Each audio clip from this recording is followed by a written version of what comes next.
Friends, నేను ఈరోజు అయితే పప్పుచారు చేస్తున్నా.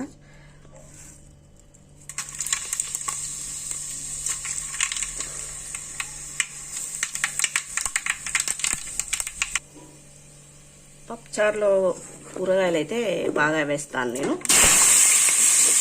సొరకాయ, టొమాటో,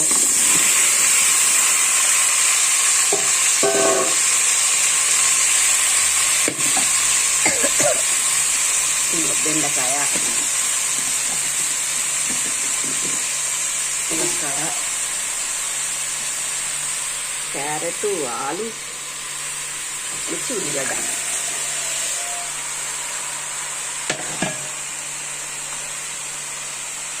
ఇది వంకాయ, కొత్తిమీర,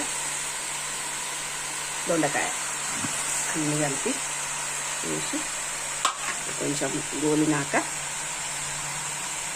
పప్పు ఉడికించాను. పప్పు, చింతపండు రసం,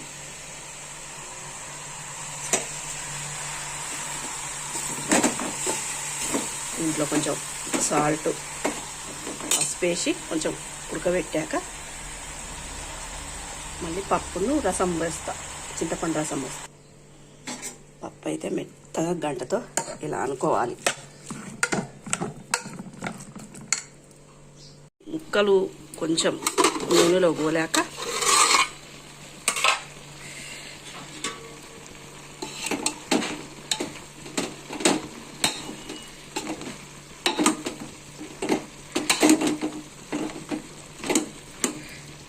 ఇప్పుడు మనం చింతపండు రసం పోసుకోవాలి.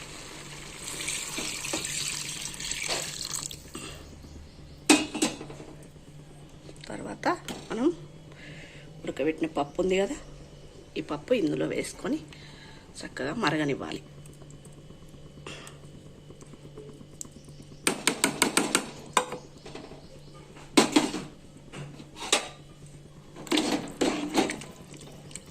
ఈ రసం, ఈ పప్పు, కూరగాయలు అన్నీ ఉడికితే కూరగాయలు తింటా ఉంటే టేస్ట్ వస్తుంది. దీంట్లో మనం కొంచెం జీలకర్ర, మెంతుల పొడి, సరిపడంత సాల్ట్,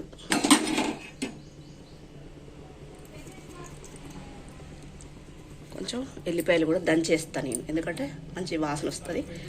ఈ పప్పుచారు చేసేటప్పుడు నేను కొంచెం ముద్దపప్పు కూడా తీస్తాను. దీంట్లో కొంచెం జీలకర్ర, మెంతులు, ఉప్పేసి కలిపి పెడతాను. ముద్దపప్పు అంటే మా ఇంట్లో చాలా బాగా ఇష్టపడతారు. ఇప్పుడైతే పప్పుచారు మరిగిపోయిందండి. ఇలా మరిగి మళ్ళీ దీన్ని కొంచెం నేను తాలింపు పెడుతున్నాను.